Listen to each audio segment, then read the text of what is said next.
Good morning. Happy e-learning day. So today we are going to talk about the strategic literacy teaching.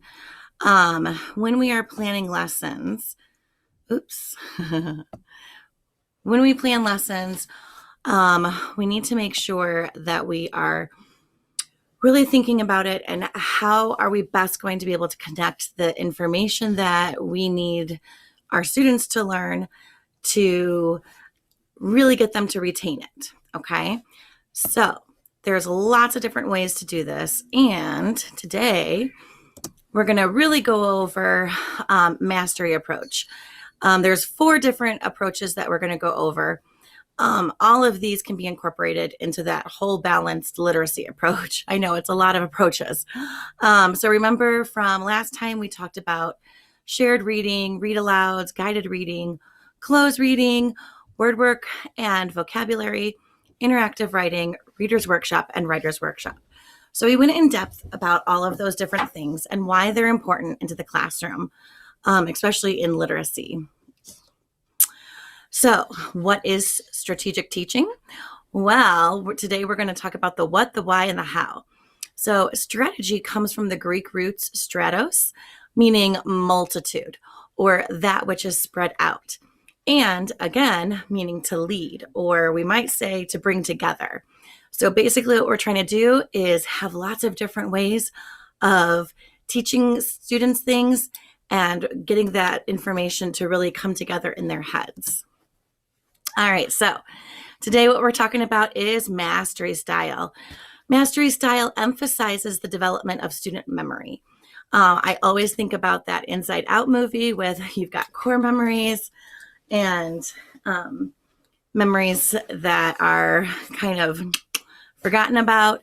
And so how do we take what the students already know, connect it to our literacy instruction, and really marry all of that together to get them to enhance their ideas.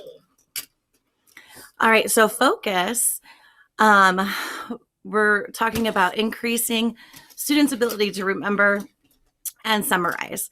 So there's going to be a clear sequence. There's going to be a speedy feedback, a strong sense of expanding competence and measurable success. So basically, you're really going to lay it out to the students or to whoever you are lecturing, and you're... Stop! I'm talking. Gotta love working from home.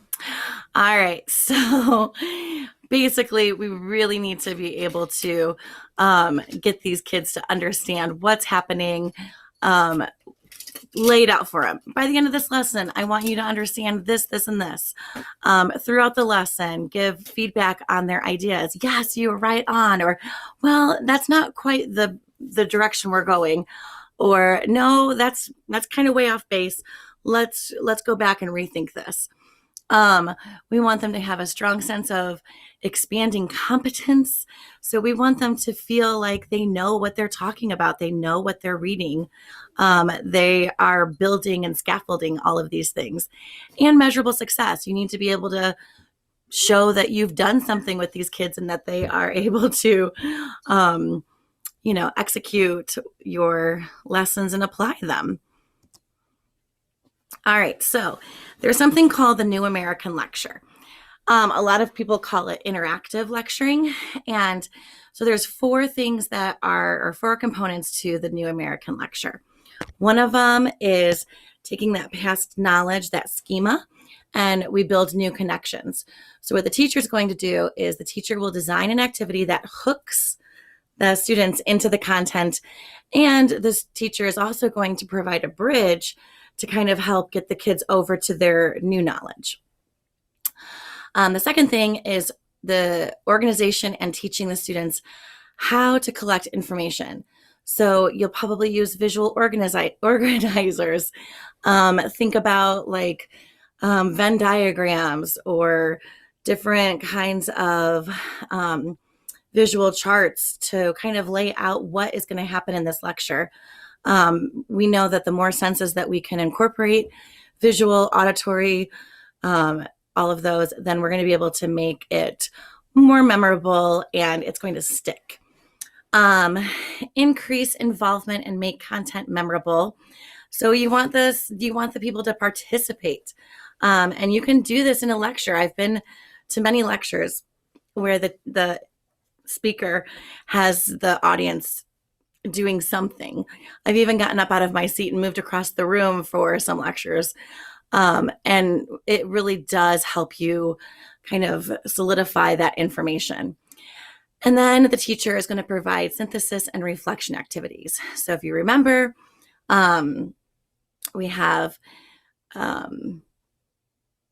Bloom's taxonomy, and at the top of that triangle for Bloom is synthesize, and there's application, synthesis, and so we really want them to get up to that top point of the pyramid. All right, so how are you going to make it stick? Well, there's something called principles of connection. So you can have a hook. And this is really important because in a hook, that's what gets the audience involved. And if you've ever watched a lecture or watched a speaker or, even a lot of your teachers, I've done it. The hook is what is going to draw the students in. So once you have your hook, then your students can respond. There should be some type of, interaction going on. They can be jotting down the ideas. They could be verbally telling you the responses. But what you're really trying to do with that hook is that real quick short, like, hey, I'm going to talk about this and here's why you need to know this. And I included the picture of Boo because that is something that triggers memories in a lot of people. Movie clips, fun quotes, something, dressing up, being a little silly. Those are things that are going to hook the students in, trigger some kind of past memory, and then that's going to help bridge the student to the new content from this lecture or from a lecture. All right, another component in the New American Lecture or the interactive lecture is organization. So here's an example of a visual organizer. You've got your topic in the middle, and then you've got all the things that you're going to talk about all around it. What this does is it helps to chunk that lecture so that it's not just so much information. And that's something that I struggle with myself.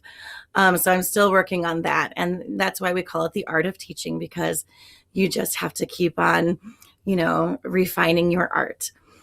And why this is important is because then the students can process through one chunk of information at a time, and they're going to have a better chance at truly understanding what the lecturer is trying to convey. All right, another component in the interactive lecture or New American Lecture is an exercise and elaboration. So basically, you're going to be stopping every 5 minutes and pose some review questions.